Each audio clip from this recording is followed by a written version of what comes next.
This is a Sandy Boy Productions podcast.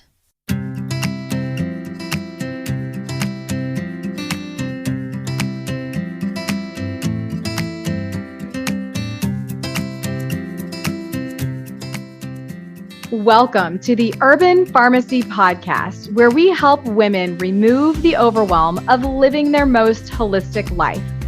This is the place to find evidence-based nutrition tactics, healthy lifestyle and wellness tips, abundance mindset, and easily implementable low-tox living strategies so you can rise up to your full potential and protect your family's health. I'm your host, Stacey Heine, certified holistic nutritionist and better living advocate. Now, let's get empowered with some simple swaps that make a big impact for optimal wellness.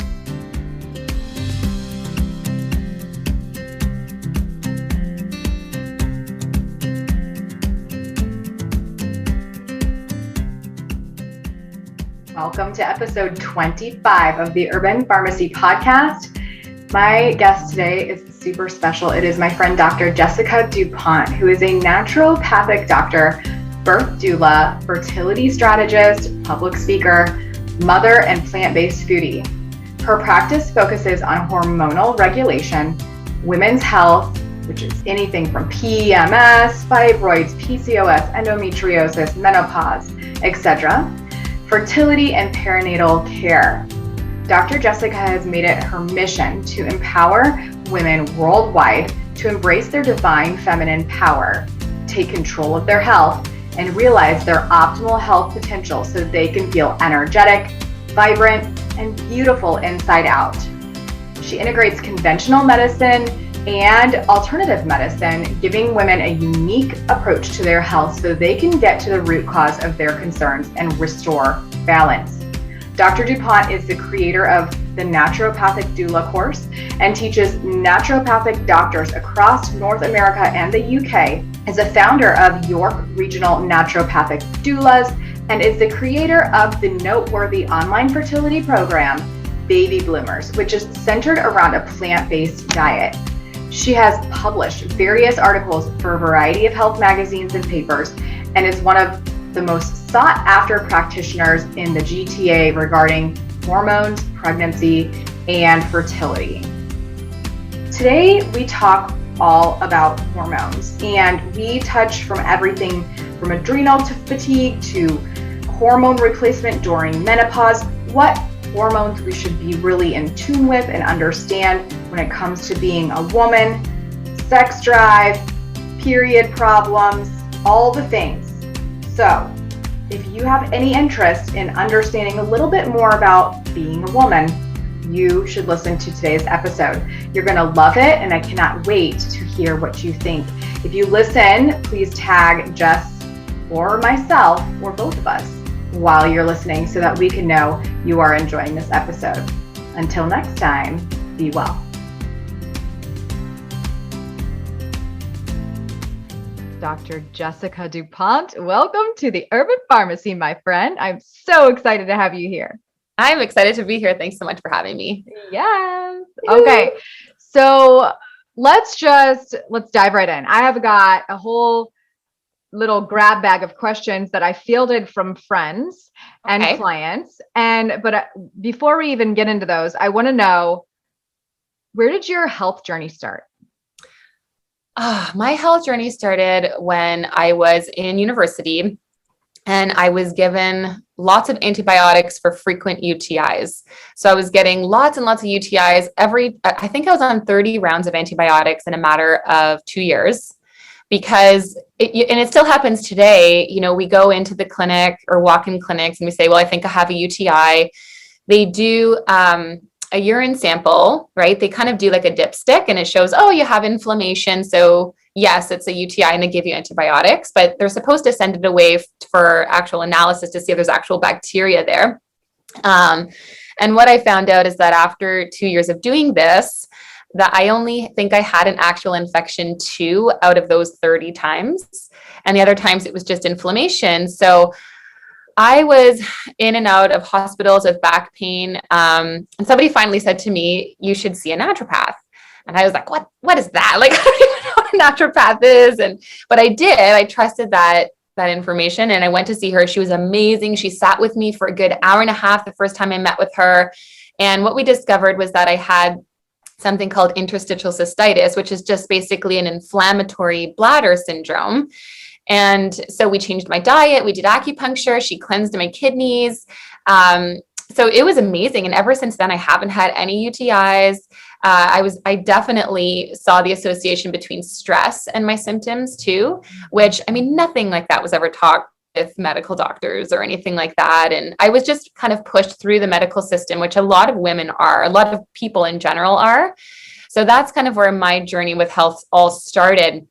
And before that, I had wanted to go to medical school. But when I saw her, I was like, no, this is the route I'm going with naturopathic medicine. I love it. I love it. Okay. So going back to that, Jess, can you explain to us, how does one cleanse their kidneys? So when it comes to, kidneys are part of the emunctories, right? So when we think of detoxification and those organs, the liver is kind of the primary one, but the kidney is part of the emunctory. So it's part of the detoxification system, but it's one of the elimination pathways. So similar to the bowels. The kidneys can be cleansed in various ways. Obviously, drinking a lot of water is one of those ways. We tend to just dehydrate ourselves like crazy, especially having a lot of caffeine. So one of the things that the kidneys do not like is caffeine. They don't like chocolate. It doesn't like anything acidic, and stress. So all of these things can really impact the kidneys, dairy being one of them as well. Okay. So, before you go on, I have a question. Yeah. When you speak about acidity, what are your thoughts on tomatoes? I know that that's like such a really random question, but like I've just seen some weird, like conflicting stuff about how tomatoes might go into the body acidically, but then they turn alkaline, like once they hit your gut. I don't know if you know anything about that. Tomatoes will stay acidic. Okay. The one thing that does turn alkaline though is lemons. Yep. Okay. Yeah, I've heard that but too. tomatoes, I know tomatoes will still be acidic. You see it a lot with heartburn patients, or like me with my kidney stuff. I couldn't have any tomatoes. I'm okay now.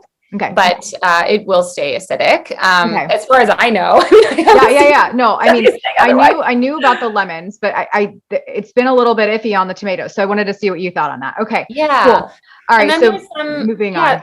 Yeah, there's some really nice herbs that are really good for the liver. Dandelion root is one of them. So dandelion root is fantastic at cleansing out the kidneys, but also the liver. Of course, you have to be cautious with people who have high blood pressure or on blood pressure medications, but I love nettle root. Right? Nettle root is awesome. It's a super nutritive herb, but fantastic for the kidneys. There's also like there's so many different ones. Oh gosh, I could go on, but there's a lot of herbs you can try. There's even cleansing powders that you can use for the kidneys, but you have to obviously do what's right for you and your body. Lots of foods that can help. I love even dandelion greens and those bitter herbs. So they're all really good. So we can start with water if we want to just kind of cleanse our kidneys, and then seek a naturopath to have a little bit more guidance with it. Okay, cool. Okay. So you started there, and then when did you start practicing naturopathy? Where are you in Canada again? I'm in the GTA. So I'm in Ontario, in the Greater Toronto area. So I started practicing in 2013. So basically after I got sick and I graduated from university, I applied right away into naturopathic medicine. It was a 4-year program. And this was after doing your 4-year of undergrad. So it was 8 years overall. And my journey kind of started off, I always wanted to be an OBGYN. So I kind of naturally gravitated towards seeing kids in my practice and seeing women. And I'm a doula as well. So I help with childbirth and I attend births with women and help kind of guide them through labor. So my whole practice then kind of shifted more towards the fertility, because it just sort of came hand in hand, right? Like you see a lot of women, you see families, and the prevalence of fertility is just on the rise. Like it's everywhere, fertility issues. And so my practice had kind of gravitated towards that. Yeah. I went through IVF. Did you? I did. I felt as though I had exhausted all things. And it's just, of course, was linked with thyroid hypothyroidism. Right. And hormones are just like so hard, Jess. I mean, I am in no way, shape, or form an expert, nor even like, I don't even want to say I'm like a beginner level at understanding hormones. And I feel like there's so many women there. I mean, hormones are so loaded and individualized. Like everybody just, it's like, it's kind so of hard to intricate. give. Yeah, It's hard to give like one recommendation, I'm sure, for you. Like, okay, well, this is Exactly. how we're going to tackle this. Because there's just so many, I don't know. It's like, well, this might shift this hormone and that's going to shift that. And like, it's a whole system and it all works together. And what do we need to tackle first? Exactly. So, let's talk a little bit about adrenal fatigue. Like, what are your thoughts on this? I know that this term has been thrown out for so long. I a few years ago would throw it out and I'm like, I know I have adrenal fatigue. I know my adrenals are burnout. Like, but then I read from some other doctors and they're like, adrenal burnout isn't real. Like, that's not a technical thing. So like, what's going on with everybody feeling like their adrenal glands are burnt out? And like, Yeah. what are the things that, I mean, I guess my question is it real? Is adrenal fatigue or adrenal burnout real, or is there a difference? And then what's going on? Like, why are we all feeling so burnt out? Yes. So it is a real thing, whether you call it adrenal fatigue or adrenal exhaustion or burnout. The thing is, it's not a medical term. It's not a medical diagnosis, which is why in the medical community, they go, this is not a real thing. Yeah. But you could say the same thing about IBS and fibromyalgia and chronic fatigue syndrome. Right. So Yes. when it comes to cortisol and adrenal health, there's three sort of phases that your adrenals go through. We have this kind of acute alarm phase, which naturally our adrenal glands should be able to handle, right? So our adrenal glands will pump out adrenaline and cortisol under times of stress. So when maybe we get stuck in traffic, our adrenal glands will go whoosh and kind of secrete all this cortisol. So our cortisol goes up and helps us kind of cope with that stress. And then as the traffic starts to clear, our stress comes down. So our cortisol comes down. So our cortisol will naturally fluctuate up and down throughout the day very naturally. And your adrenal glands should be able to handle that. But over time, this becomes harder to do. So then we hit like a different phase of issues when it becomes more chronic. This is kind of that CEO type person who's like, go, go, go all day, pushing their adrenal glands like crazy, because maybe they're under stress all day. They're drinking coffee, which is further depleting their adrenal glands. Their blood sugar is dropping because they're not eating well. And they feel like they're thriving on stress because their body's pumping out all this cortisol, but then they get home at night and they just absolutely crash. So that's kind of that phase 2. Then you have phase 3, which is what you're talking about, which is more of that burnout. So over time, and this could even just be a couple of months for some people of chronic stress. This could be a few years before this happens. I see it a lot in postpartum women because what's happening now is your adrenal glands are tired. They're like, I can't even pump out enough cortisol to keep you functioning here, right? It's trying. So then what happens is your adrenal glands go looking for ways to make more cortisol because there's not enough cortisol to keep you going. So the way that it does that is it picks up your hormones. So it takes progesterone and it takes testosterone to make more cortisol. And so that's where we start seeing all of those hormonal fluctuations. Now we're seeing big issues with our sleep. We have brain fog, lack of focus and concentration. We're waking feeling tired. We are reaching for that afternoon cup of coffee in the afternoon. So at this point, a lot of women even experience, or even men experience bowel issues, joint pain, neurological issues. It can get to the point of being very, very severe. It can mimic depression. So a lot of people are misdiagnosed with depression when it's really the adrenal glands that you need to work on. So I know this exists. It's 95% of my patients. Yeah. And it's me, like I'm a postpartum mom too. I'm not sleeping well. I know my adrenal glands need support right now.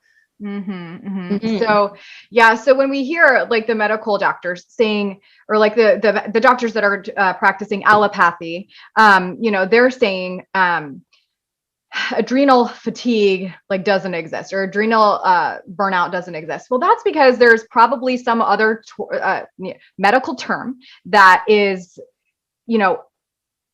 part of the puzzle. That's part of this bigger picture of adrenal fatigue overall. And it's like, then which ones do we need to pinpoint to then, support the adrenal system? So I think that can be confusing for people, but I agree. I mean, I definitely think that I've been through all three of those phases. When I went off of birth control after being on it for 15 years, that's when my thyroid crashed. And that's when my body just crashed. I was in the stage 3. That makes sense. I could tell when I was in the stage 2, I was like, oh, I'm all right. But then literally a month after, and I probably 20 pounds later, it was rapid weight gain.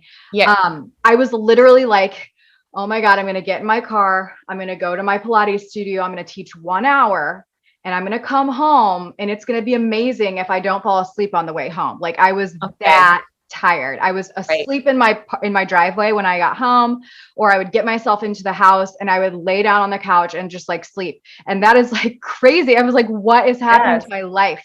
I was I could not do anything. I went raw vegan. I was just trying to do everything that I could to not stress the body, to, take the lemon balm, to take all the tinctures. I just did not know what to do. So when you see women, let's talk about food. When you see women that are experiencing adrenal fatigue on some level, whether it's stage 1, 2, 3, are there specific foods that you're recommending to people? Are you saying maybe cooked foods versus raw foods? Or are you saying let's lean a little bit more on these adaptogens, or let's look at, I don't know, those bitter greens? What are your beginning recommendations there? So there's a couple of things I normally suggest. I usually combine herbs with differences in diet and dietary changes and lifestyle changes, of course. So when it comes to diet specifically, we talk about making sure that you have that balanced diet of healthy fats, healthy proteins, primarily plant-based proteins, because you want to make sure your liver is functioning well. And those animal-based proteins are going to add more fat around the liver, making it more difficult to shuttle the glucose out of your blood. And with adrenal fatigue or any adrenal issues, our blood sugar is crashing constantly, and those blood sugar crashes are going to further our blood sugar issues. So I always say that we need to protect the liver. That's one of the biggest things when it comes to kind of fats in your diet and sticking to plant-based protein. Lots of fruits and veggies with your antioxidants and your B vitamins to help, because B vitamins are fantastic in those pathways to support stress. When it comes to avoiding things, I absolutely say to take out sugar, because your white foods, your refined grains, all of those things are going to bump your blood sugar, and then you're going to crash. And that crash is going to further deplete your adrenals. So taking out all the whites, I usually say take out the gluten, really just kind of support your body with things like whole foods, nutrient dense, lots of veggies and fruit. And I don't necessarily say to go raw or cooked. I kind of tell women to feel it out. If they find they're having a harder time digesting the raw, then I will usually lean towards, steaming your veggies a little bit or something like that. But usually they tend to be okay. Mm-hmm. The other things I usually suggest are what else was it? The herbs, ashwagandha, rhodiola, those are beautiful herbs, licorice root. All of these are really fantastic herbs and kind of lifting the adrenal glands and supporting that. Of course, with any herbs, you kind of need to look at where women are in terms of their adrenal fatigue and what herbs might be more beneficial. Mm-hmm. But I do love those. They're very safe in general, and they do tend to kind of help lift the adrenal glands just to give the extra support that it needs. Mm-hmm. Right, mm-hmm. Right. Okay, good.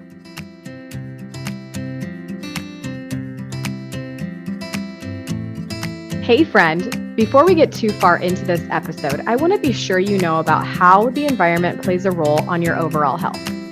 For over a decade, I've been learning so much about the lack of health regulation in the personal care and food industries, and that's actually one of the reasons why I started this show. You deserve to know how to protect you and your family from unwanted body burden, and I share further information about how to make better choices and vote with your dollar in our private Facebook community called The Urban Pharmacy.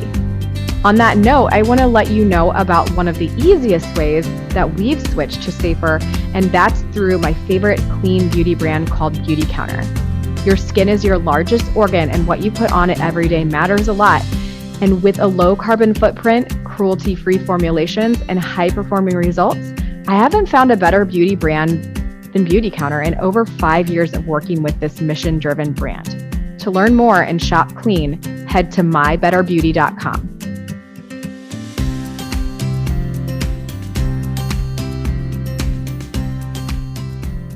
Okay, Jess, what are the main hormones that we need to be in tune with? I mean, could we just have a whole episode on that? Or like what? Like what? Most important ones? Yeah. What are the most important ones? I mean, maybe the top 3 or 5? Yeah. So we could definitely go into that. Back to your last thing too about adrenal glands really quickly, cut the coffee. Yeah. Oh yeah. Because coffee will plummet the adrenals. Yes, okay. yes, So yes. when it comes to our hormones, the ones that I look at in particular are your estrogen, your progesterone, testosterone, cortisol, and your thyroid. Those are kind of the ones that I look at first and foremost. Obviously, if you're dealing with fertility issues or you're dealing with cycle issues, we do lots of blood work with many, many other hormones. But these are the ones that if you're an individual on the outside kind of thinking, what are my hormones doing? You want to know what those ones are doing, because those are the ones that are going to regulate your cycle. They're the ones that are going to affect your libido, affect your sleep. And so we can't just look at our sex hormones like our estrogen and our testosterone without looking at the adrenals and the cortisol and without looking at the thyroid, because it is all related. So what I usually tell people to do is look at their menstrual cycle as a guide, right? So your menstrual cycle has an innate wisdom in itself to tell you what's going on in your body. If it's irregular, if you have heavy periods, if you have a lot of cramping, if it's lasting a really long time, if you have tons of clots, those are all signs that there's an imbalance going on. And so you know something is going on with the hormones. But if everything is going really well, even no PMS, you're feeling very vital during your whole cycle, that could be a good indication that your hormones are doing really well. And I feel like we do tend to blame our hormones a lot, right? We tend to say, well, like I got patients in my chair they come in and they say, my hormones are out of whack. We got to fix this.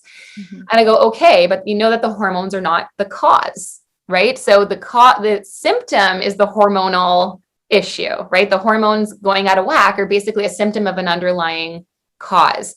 So even though the estrogen might be low or the progesterone might be low, you need to look at the liver. Is the liver metabolizing your hormones properly? Toxins and heavy metals coming in, looking at stress, and sleep and all of those things, which will obviously make your hormones go out of whack. Yeah. So is it that people can't sleep because their hormones, or is it because their hormones are out of whack because they're not sleeping right? Like which one? Vicious cycle.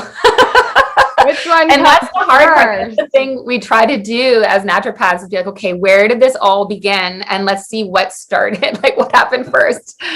Yeah. So, okay. Cortisol. What is it? Why do some people want to raise it? Why do some people want to lower it? How do we balance it? Okay. So that kind of brings us back to the adrenals. So when you are in that fatigued state, so if you're looking at the different the phases of adrenals, so remember that CEO type person who's like pumping out tons of cortisol, they're going to have high morning cortisol. Women with PCOS usually have high cortisol as well. So in those cases, you want to calm the cortisol. You want to actually bring it down and regulate it. Now, if you're in that exhaustion phase and you're literally falling asleep on the way to work or on your way home, that's where you need to bump up the cortisol, right? So you definitely have to see what phase you're in. Like if you're feeling exhausted, really depleted, likely you need to lift the adrenals. If you're feeling like you're anxious, tons of anxiety and go and thriving, and you're like shaking all day, drinking coffee to keep yourself going, that's where you're going to need to kind of depress that cortisol and try to bring it down.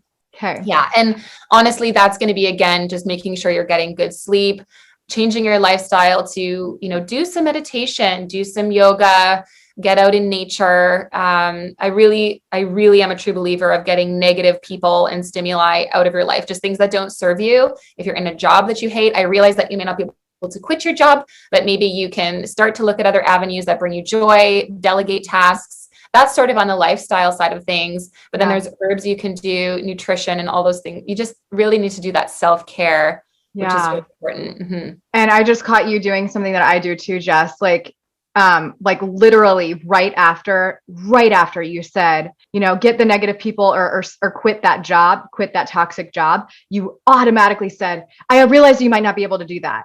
And I did the same thing. I mean, but I know the power because I was in that situation, and not to say that like the people that I was working with and like my clients, like those were all lovely, but the actual like ownership of a brick and mortar was toxic to my body. It is. And like, I had to quit. I had to. And it's like, I think that I'm going to be that type of person. I've just decided recently that I am going to be that type of person that's like, this is what you need to do if you want to change your life. Like, and I realize that it might not seem possible, but you're going to have to make it work. Like exactly. You got to do that tough work because guys, like it's putting a tremendous amount of stress on our body if we're surrounding ourselves with the wrong people. And if we're waking up and doing something every single day that we just don't love, like that is. I always tell my patients, I said, you don't want to be at the end of your life on your deathbed and thinking like, oh my God, I spent literally like 50% or more of my life onto something I hated and didn't enjoy. 100%. Yeah. There's so much fear in, leaving that 9 to 5 to do something you love or start your own business. There's so much fear around that, especially if you have like a regular income and you have benefits. And so my husband is a prime example. He did like enjoy his job. Like his boss was great, but he had that 9 to 5 and he's like, you know what? I want to be a photographer. Like he just decided this one day. And I was like, okay. And he just quit his job and he went for a few weeks out east and took some pictures and he came back and he's like, yep, this is what I'm going to do. And he is now a really successful wedding photographer. He does a lot of photography for even like hockey players and some of those influencers downtown. So he's a prime example of somebody who just went for it. And he was just like, you know what? The universe is going to give me what I want. And it did. Yes. Where I was the hesitant one. And I was like, are you sure you want to do this? But I was very supportive. Kyle Heine, if you're listening to this episode, which I know you aren't, honey, you need to listen to this because you can farm and you can make money and we can make money with elderberry syrup and the universe will provide. Absolutely. I'll buy your elderberry syrup. Yeah. Oh, yay. So yes, I mean, it can happen. And especially once I get my family medicine or family herbalism certification, which I'm working on. I'm super excited about that. But, and yes, just back to, like that vision casting. I was actually teaching my team last night about vision casting. And I love how you were saying, like, you tell patients, like, you don't want to be on your deathbed thinking like, God, what I do for the last 50 years. Like, think about what you want your legacy to be like, guys, like listeners, like think about what you really want your purpose in life to be and go for it because we only have one. So we might as well just step into it and start walking toward it.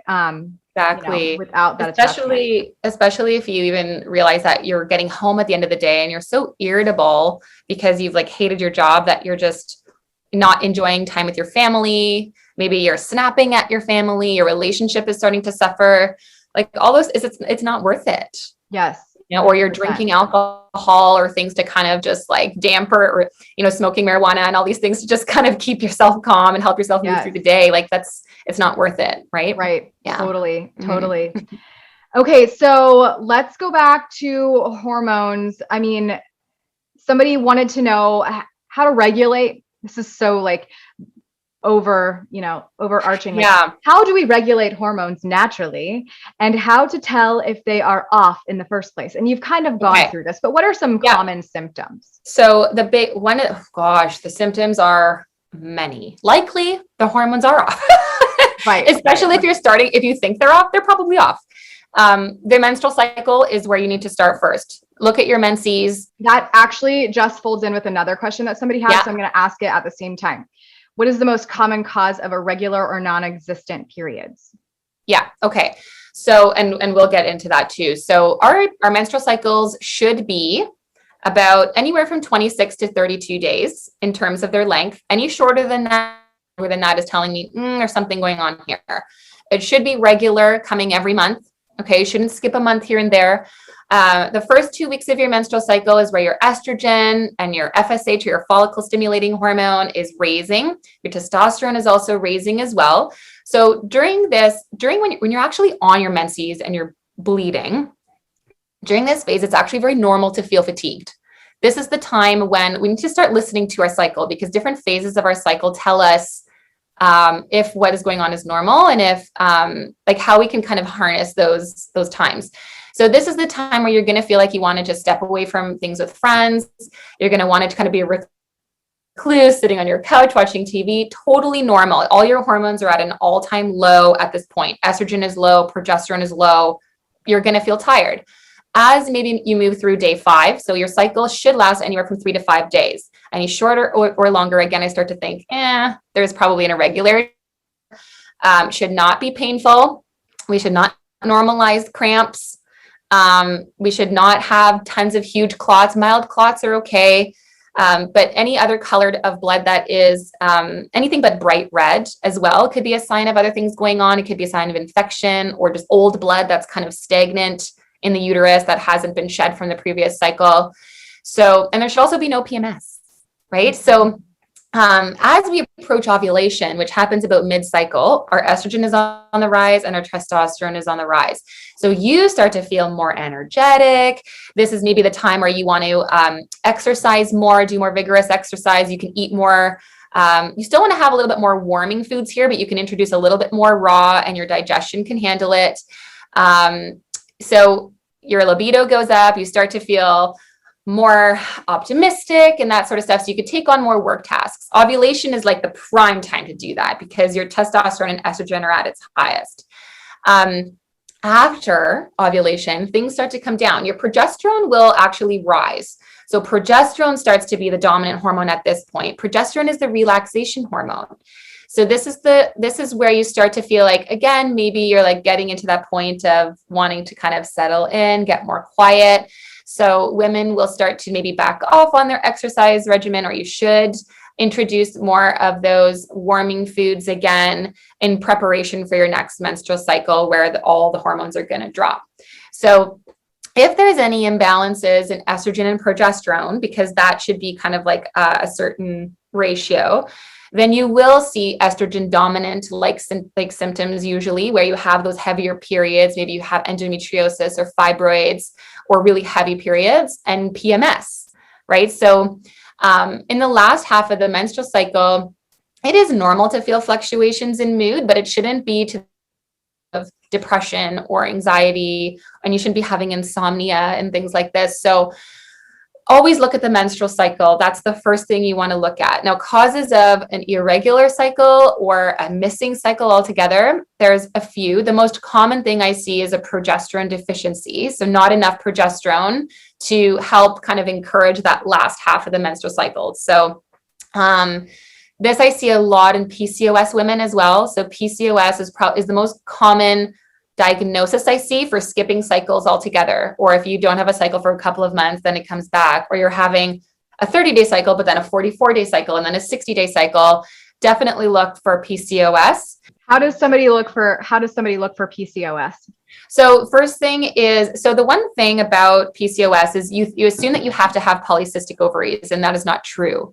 So you can have polycystic ovaries, but you also have to look at, do you have male hormone characteristics? Like, do you have a lot of acne along the jawline or your back?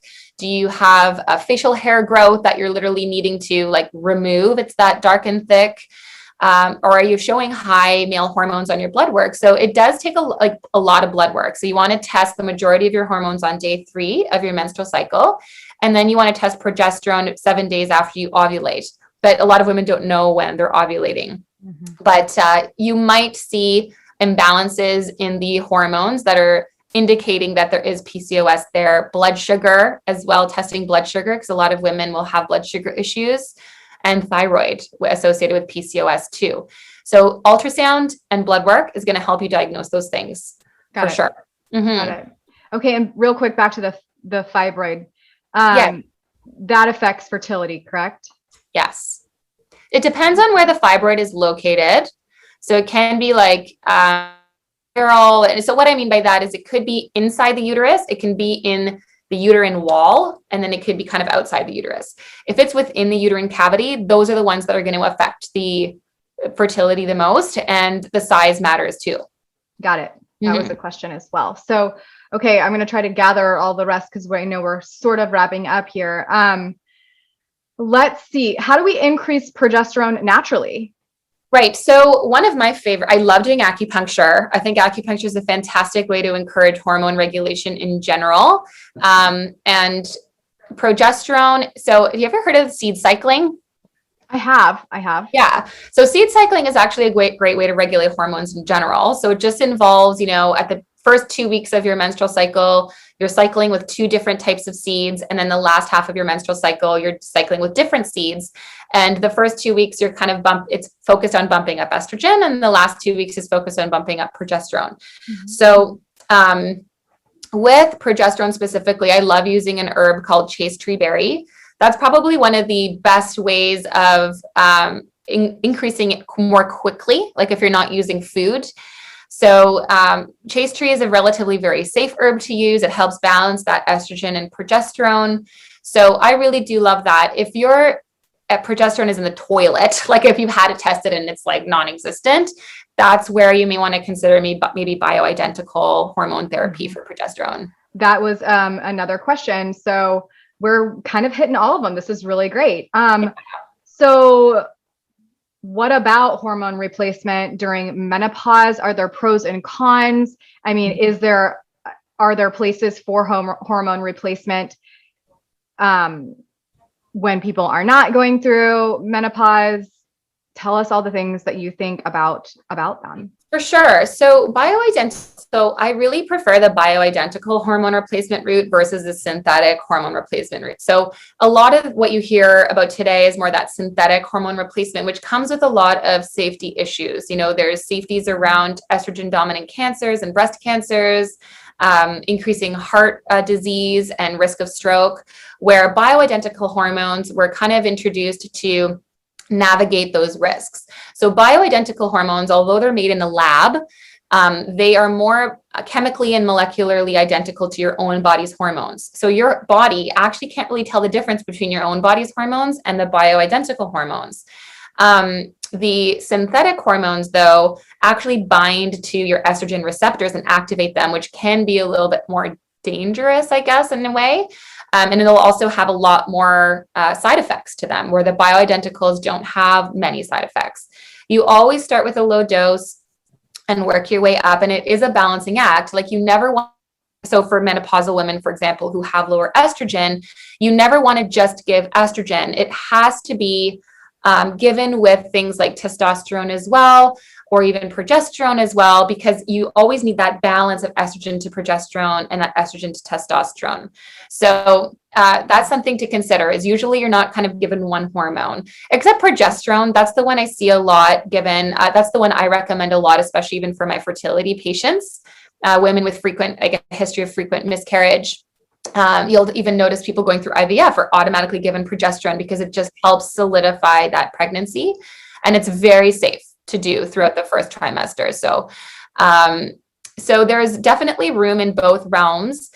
Here's the thing, I sort of treat with herbs first. So I always say the bioidentical hormones is kind of like last resort. And I usually with the herbs, we're able to bump up the estrogen and the progesterone and testosterone where we need them to be, even in postmenopausal women. Sometimes though, no, some people don't respond to the herbs, and that's okay. And then we kind of consider the bioidentical route. Menopausal women, you have to also consider, so I always look at symptoms. Some women are moving through menopause just fine, right? And they have no hot flashes, or they have 1 or 2 and they're like, I'm okay with that. Some women have a really hard time, right? And this is where we're like, okay, because we don't want to stop menopause from happening. This is a natural process, but we can definitely make yourself feel a little bit better and navigate through menopause in a easier way, I guess. The one thing, though, that I do want to mention is that drop in estrogen after menopause also affects different things. So brain health, for example, bone health in women. So then we play with the idea of, should we be supporting estrogen in menopausal women, regardless of what their symptoms are, because it can help prevent things like dementia and cognitive, just memory issues and bone loss. So there's also that consideration as well. Many things to think about. So many things. Yeah.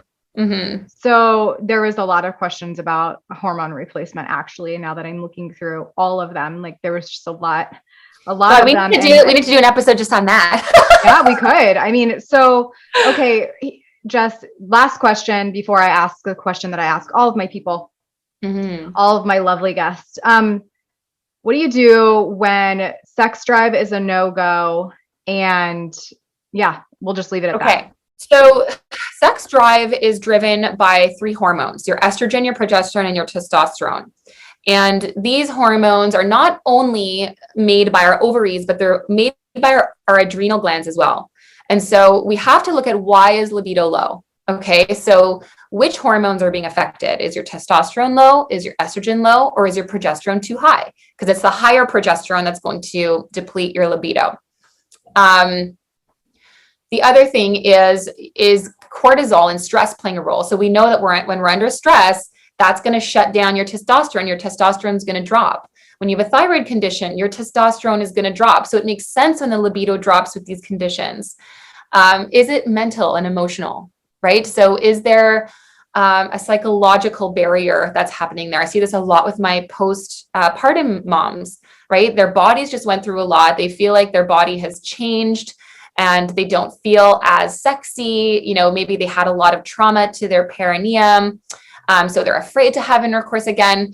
And then of course you just have like the postpartum hormones, which are just, you know, your estrogen is in the toilet. So it makes sense. You don't have the, and in menopause, you don't have the estrogen there to give you the vaginal lubrication and that sort of stuff. So you have to look for the root cause of why the libido is low.